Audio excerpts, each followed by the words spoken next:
The buzz on, buzz off. Hello, dear learners.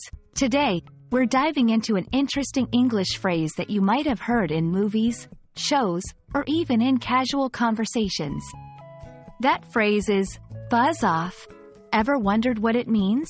Well, let's explore it together.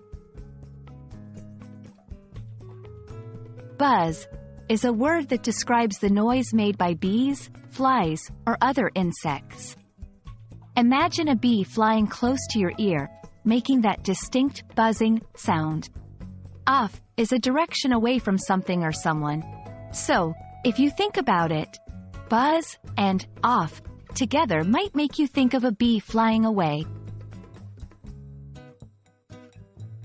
However, in everyday English, buzz off isn't usually about bees. Instead, it's an informal way to tell someone to go away or leave.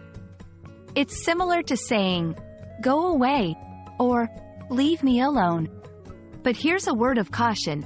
The phrase can be considered rude when used in certain contexts. It's not something you'd want to say to your boss or a stranger unless you're aiming for a comedic or playful tone. Context is always essential with idiomatic phrases like buzz off. For example, 1.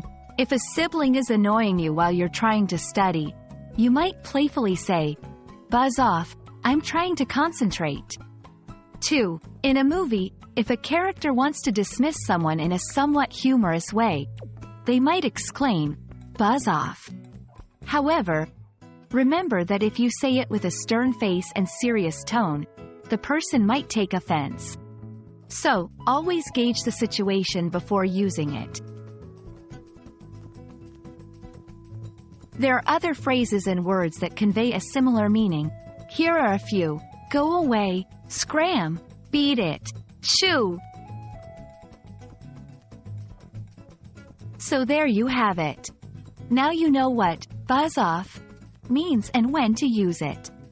English is full of these fun and colorful expressions. We hope this video added a new phrase to your vocabulary. Always be mindful of the context, and happy learning. Until next time, keep exploring the beauty of the English language.